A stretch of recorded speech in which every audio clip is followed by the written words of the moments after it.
Welcome back to Steven. I'm Steven with a V, and today we have a crazy entitled parent story where someone's parents want them to give their house to their little sister. We'll get into that crazy story in a bit, but first, am I crazy for not wanting my parents having access to my bank info? I, 18-year-old female, have been working for a year and a half and I'm living with my parents. Yesterday, my dad came into my room and asked to see my pay statement so he could see my gross income for taxes. I didn't think anything of it, so I showed him. I guess he snooped around, saw what my net pay was. He asked how much money I had in my account, and I told him the truth. And of course, it was less than what my net pay was. He asked why it didn't match up, and I told him about all of the things I bought over the year. This is where the problem started. Even after I told him the truth, he wanted to see my transactions. I told him no because I think it's a total invasion of privacy and it's weird for him to check my bank account. He got angry and said that since I live under his roof, I get no privacy. We got into an argument. He thinks that he should have total access to my bank because he thinks that I'm doing something wrong with my money. I think that he should trust what I'm saying. My dad got my mom involved and now they're both arguing with me.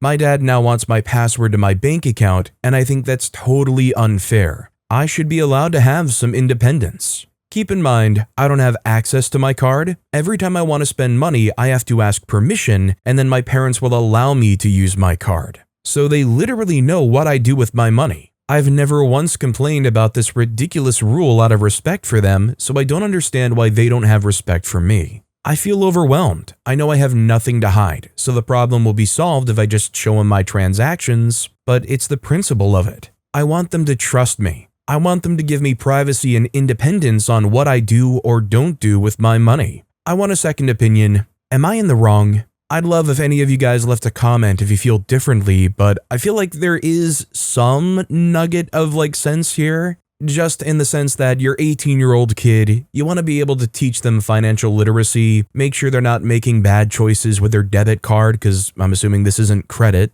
But there's also such a thing as overstepping when they are 18. It should be their card to have. What I do think is the most important factor here, which wasn't disclosed, is just how different that amount in the bank account is compared to what they got paid. Obviously, you're going to buy things, you're going to spend things. It's not going to be exactly what your net pay is. But if OP's withholding that they only have a very little amount compared to what they got paid, maybe the parents have a reason for feeling the way they do, no? Sleepy Dragon left a comment on the post saying, "You're legally an adult so they have no right to any of your financials. That being said, do you pay rent? Pay for your own food? Pay them for the utilities you use? They could very well make an issue of this if you're still being 100% supported by them. Lots of people are going to tell you to just get your own bank account, you're an adult, they don't have any power over you, etc. We both know it's more complicated than that. I would suggest offering to pay rent. That'll give you more of a leg to stand on when they insist on continuing to treat you as a child.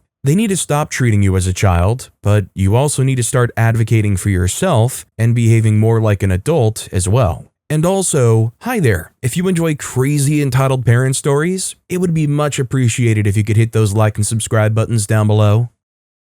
Our next story is, my mom tried to take my adult card because it made her feel embarrassed. So I'm in college and I finally got my own card this year. Nothing fancy, it just helps me manage my money without asking anyone for every little thing. I was honestly proud because it felt like a small grown-up milestone. Last weekend, my mom came with me to the mall to buy stuff for my younger cousin's birthday. The plan was simple. We grab a gift, maybe some snacks, and leave. We get to the store, and she picks a bunch of things, not just a gift. Like 3 outfits, shoes, a toy, and then randomly adds stuff for herself, too. I quietly ask if we're staying in budget because I know how these trips go. She says yes, don't worry. At the checkout, the total comes way higher than I expected. She looks at the bill and then immediately looks at me like a solution just appeared. She goes, "Put it on your card." I tell her I can't because I'm on a tight student budget and I didn't plan for all this.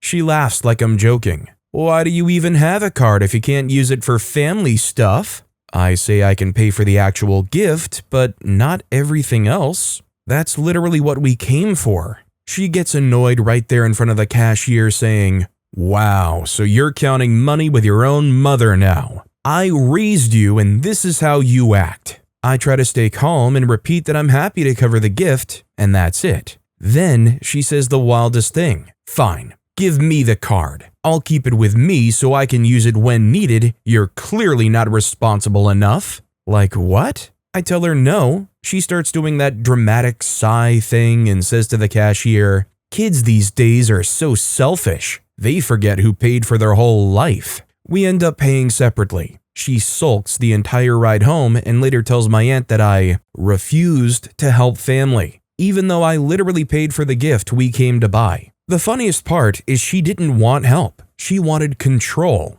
The moment I said I have a boundary, suddenly my card became community property and my budget became a personal insult. Honestly, this exact kind of situation is why I went with getting the card in the first place. It's a student card that only lets me spend what I already have, so I don't get pushed into surprise debt just because someone else decides my balance is a family fund. And yeah, it still helps me build credit, but on my terms. Anyone else deal with parents who think your money is still their money just because they raised you? How do you set limits without turning every small thing into a guilt festival? First things first, can I just say that I love the card type OP got as their first card? My first card was a PayPal MasterCard before they absolutely butchered that card, by the way. And the way it worked was essentially like a debit card, where you would pay with the card and they would just automatically take the balance out of your bank account. I mean, it forced me to be responsible with my money because there was no actual credit to it. I'm just glad in this situation OP didn't compromise on their boundary. Linwood Kai left a comment saying, "She's absolutely terrible to try to embarrass you into overspending. It's very important to pay off your credit card. I'm glad that you're responsible and did not let her get you into a bad situation. I'm sorry you had to go through that." Dependent Feed replied to that saying, "The funny thing is, she embarrassed herself. That clerk is probably telling everyone about that jerk mother who was bullying her son and trying to steal his money." Our next story is, parent leaves 3-year-old child unattended. Had a patient come in for an MRI scan. He was told over the phone when booking that he would be in the scan for 45 minutes. Somehow decided bringing a 3-year-old to his appointment was a great idea. When I asked if someone would be watching the child, he responded, "No, I have my phone." That's all he said, so I gave a confused look and explained to the patient that he would be in the room alone for 45 minutes and we weren't able to supervise his child. This man literally just stares at me blankly and does not respond, as if he were waiting for me to come up with a solution. My colleague explained to him that we don't want your child getting hurt. Our doors auto-open often due to foot traffic. The entrance is right next to a busy road and car park. Dad's exact words were, "I'm sure it'll be fine." The fact that we had more concern for his kid getting hurt was insanity to me. After going back and forth about how we can't mind the child, the MRI tech needing to start the exam asked if the child could sit behind the desk with us. My colleague agreed. Mind you, this patient is one of our last appointments for the day, and this whole back and forth had us running behind, so we were now going to have to stay back. The kid is hurried behind the desk, and I tell my colleague, "This is your problem. I did not agree, so you can deal with it." I thought the dad was going to tell his child to be on his best behavior and give him his phone like he said, but no, he just laughed and went off into his scan without saying anything, not even a thank you, and kept his phone on him. To no surprise, his child was loud and misbehaved the entire time. My colleague completely stopped her work to take over and babysit, so I was left to deal with everything alone whilst we were already understaffed. I lasted maybe 5 minutes, then I just got up and left to another department for a break. I came back after 10 minutes, and luckily the kid's mom came and picked him up 5 minutes after that. She thought it was oh so funny that he was behind the counter being looked after by us. I had to get up and leave again to stop myself from crashing out. Edit, this happened in the reception area before he was called into the MRI area of the clinic. Once in the MRI area, we get the patients into gowns and all the belongings are kept inside. No metallic objects allowed in the room. The point I was trying to make is that he didn't leave his phone with the kid like he said he would to keep them entertained. Just to clear things up, The back and forth with the patient was mostly me explaining why we couldn't go ahead with the scan. I made it very clear to both him and my colleagues that this situation was inappropriate and we have to reschedule. The patient didn't agree with our views and just kept reiterating that it would be fine to leave his child in the waiting room with his phone for distraction. 2 senior colleagues made the final decision for the child to sit behind the desk with us instead. I explicitly stated to them that I did not agree and I would not be assisting with the child in any capacity. The final outcome was out of my hands. In a testing center or a hospital, wherever this took place, considering everything they do to try and make sure they avoid any problems with liability, I find it crazy that these 2 senior colleagues are like, yeah, okay, just let the kid behind the desk and we'll try to watch them. I mean, I can already see it in my head, almost like a cartoon where the kid immediately after dad's out of the picture gets up and sprints right out that opening door. I mean, if that happened, who's to stop the kid? Is that senior colleague going to reach out and hold them down? Are they going to go chasing them around the parking lot? NYC left a comment on the post saying, "Bill his insurance for babysitting. See how they play that? How much do you guys get per hour? At least double." Pilot Environmental replied, "I'm a retired retail executive. It was amazing how many parents would bring their kids to our stores, tell them to go play in the toy aisle, and they'd pick them up in an hour. Like the toy aisle is a Chuck E. Cheese. And of course, they weren't offering to pay for the toys that their kids opened to play with, so this doesn't surprise me at all." Our next story is, grandmother rented a bike for her injured granddaughter, asked for a refund because she couldn't ride the bike. This summer, I worked at a vehicle rental place in a tourist town. For background info, we offer 2 products, regular bikes and Surreys, which are these pedal-powered carriage type things. Basically, they have 1 to 2 bench type seats, each seat fits 3, and each seat has 2 sets of pedals. I have a couple of stories about weird complaints I received. I swear, people lose all their brain cells on vacation, but this one is definitely the most confusing. I guess for extra background, we don't give refunds. It's written on the sign. We're trained to try and provide substitutions and other solutions if there are problems with the bikes or something. We do very occasionally give refunds on purchases made with a card, but it takes a while, and the manager is the only person who has the ability to do it. We cannot refund cash purchases. Now for the story.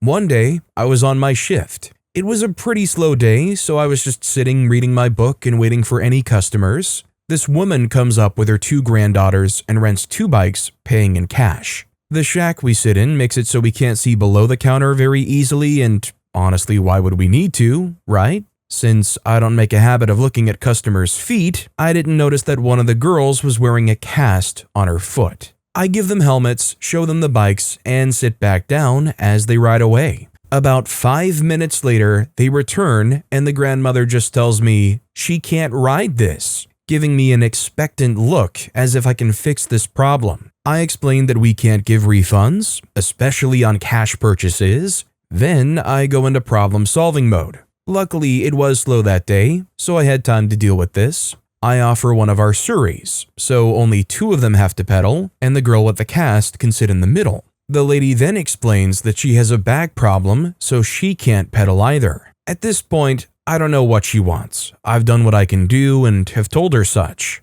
I'm apologizing and repeating that there's nothing I can do, but she's not letting up. She keeps repeating how disappointed she is about this, and her granddaughters just seem bored. I mention that only the manager can do refunds, and it's only for purchases on cards. She latches onto this and asks me to call my manager. Also, she assumed my manager was a guy, which just kind of felt awkward. I told her I could message my manager, but that she might not respond very quickly because she has a second job she's working at the moment. She was also very surprised that an establishment that is in a restaurant parking lot with a wooden shack and 1 teenage employee working did not have a manager constantly on call or working. I know that this probably wasn't the most mature thing to do, but I was exhausted and I was only about halfway through my shift. I got her to write her contact info on a sticky note and that we would get back to her about it. I shot my manager a message about it and sent the info, but admitted that I knew there's really nothing we can do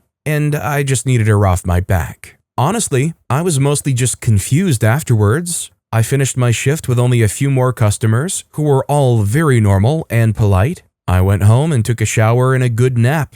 That lady never got her call back. Anybody else have a better idea of how to deal with a customer like that? I feel like OP handled it pretty civilly. I mean, you don't really want like a confrontational blowout even if they're the only customer in the store. It's one of those under the surface, you want to rip them a new one, but on the surface you're like, okay ma'am, I'll pass it on to the manager. We'll try to get this solved. Okay, thank you. Rotoran left a comment saying, hey, idiots are gonna be idiots. You made sure you don't idiot with them. Nothing you could have really done here. You weren't a jerk about it. And boy, I would have been an absolute jerk to them. So I think you handled this as well as you could. The OP of the post responded to that saying, yeah, I was way overpaid. $16 an hour for 6-hour shifts that were mostly just sitting around. So I was not about to possibly risk my job over some lady. I paid for most of the school trip that I got the job to help pay for, so next summer, I'm definitely going back and saving for college.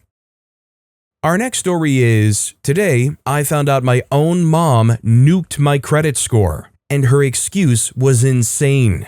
Today, I finally figured out why my credit score has been absolute garbage for the last couple of years. I kept blaming myself. Maybe I forgot an old bill somewhere, maybe something went to collections without me noticing. I've been stressing over it for months. Turns out the reason was sitting in my own house the whole time. My mom stole my identity almost 3 years ago. Opened accounts, missed payments, racked up balances, the whole disaster package. I only found out because I applied for something super basic and the bank guy casually goes, "You've had these accounts since 2022, correct?" I swear, I felt my soul leave my body. When I confronted her, hoping it was some kind of mix-up, she literally shrugged and said, "You didn't need good credit for anything anyway. Like my future doesn't matter. Like rebuilding credit is just a side quest I can do on weekends." Now I'm sitting here with a stack of paperwork, trying to untangle 3 years of financial chaos, and realizing I basically have to rebuild my entire credit profile from scratch.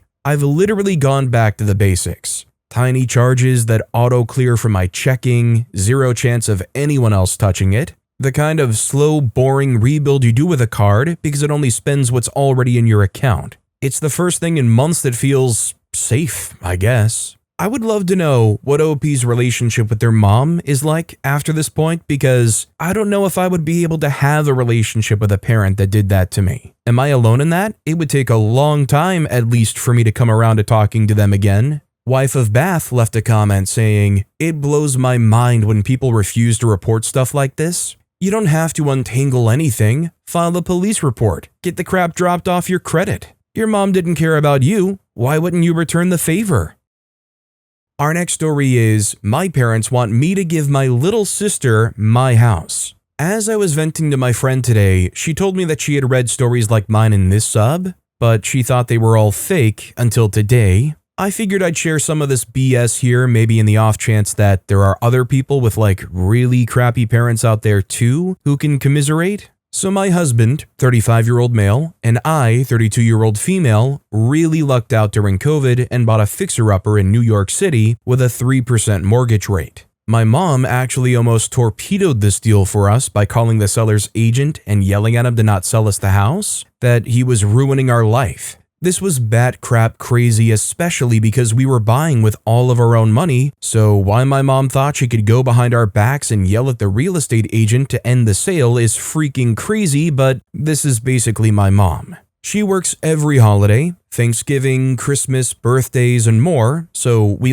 can't even celebrate holidays or special occasions together because of her schedule, or it's just always like a major pain in the butt to organize. And she doesn't even get holiday pay and or need the money. She also gets bitter and sad too if we don't go out of our way to figure crap out around her terrible schedule. She really is just an awful, immature, and impossible person, maybe all the time. She's always been more like a child than my mom from since I was 10 or even younger. Anyway, so we lucked out on this New York City home. It was like our dream house. but we had to leave this year for another country. My little sister, 25-year-old female, had been living with my parents in their apartment this entire time and was complaining about how bad it was for her mental health, so I figured that maybe this would be a good opportunity for her to get some space by renting out our really nice home at a big discount. We just started charging her utilities and we're losing more than $1,000 per month subsidizing the difference between her rent and our mortgage.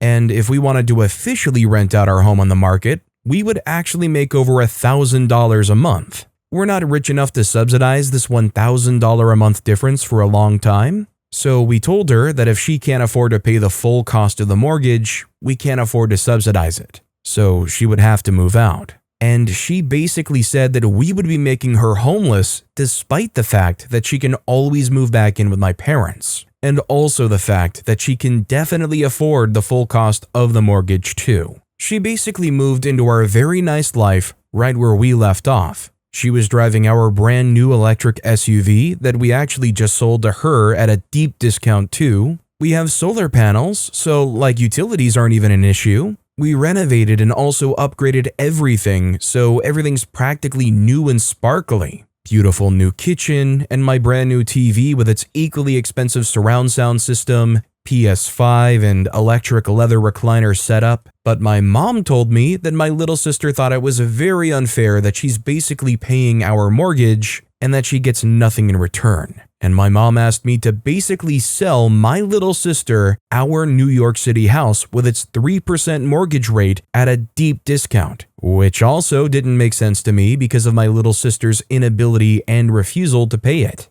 I guess because we're about to buy a property here in our new country and it comes with 2 homes and a tiny house. So I guess maybe to my mom I have like 3.5 houses and my little sister has 0. So I need to balance the scales or some BS like sharing a cookie. My friend called me a doormat because we've both been tortured all of our lives to be good Asian daughters. So if I was single, I guess sure. I honestly wouldn't have that much issue with sharing the wealth potentially. Even my husband is supposedly down for family socialism, but we have a few problems. 1, the socialism in our family always goes one way. Our families only believe in taking from us and giving absolutely nothing in return. 2, we have a son and we're not that rich, so our New York City home with its 3% mortgage will basically be his inheritance. So my mom wants me to give away my son's inheritance to my little sister for what reason? 3, my little sister's not even poor. She's younger than me, which is why she isn't as rich, but she makes like $100,000+ a year, and her future fiance will probably also make $100,000+ a year. At this rate, they will easily be making more than us in a few years to easily save up and buy their own freaking house. So I don't understand why my mom thinks making me sell my house to my little sister is the solution here. Also, when I told my little sister that we couldn't subsidize her low rent forever, she legit told me to get a job instead of increasing the rent on her. When I also asked her if she could temporarily help house one of my friends who was struggling, she said that she's not a charity and that my friend can go to a New York City homeless shelter. The house has plenty of empty rooms and also a full finished basement with its own entrance, so my little sister wouldn't ever have to see my friend at all. Not only that, but basically my mom has been comparing my little sister and I for her entire life. Like, why can't you be more like your smarter and more successful sister? So like I'm pretty sure my little sister kind of low-key actually hates me. Like she actually hates when I'm nice to her, even though she whines nonstop for it. And I usually give it to her because it makes her feel like even more insecure. And the whole reason my little sister is so crazy about wanting to be a homeowner is because of my mom. I'm like, bruh, you're 25, chill. You can save up and buy a house when you're older like a normal person, but I never freaking expected her to be going after my house. Like this is a whole new line that has been crossed, and I'm honestly afraid that they're all like scheming for a way to take my house right now. Like my parents are straight up scheming with my little sister's future fiance's parents behind our backs right now for a way to convince me to sell them my house. My mom basically talked about how we're all like one big family in the same conversation. And when I tried to talk to my little sister about this so I could shut this BS down, she said that she's too busy because she has a final next week because she's in grad school. And then she called me with a question about buying something on Cyber Monday?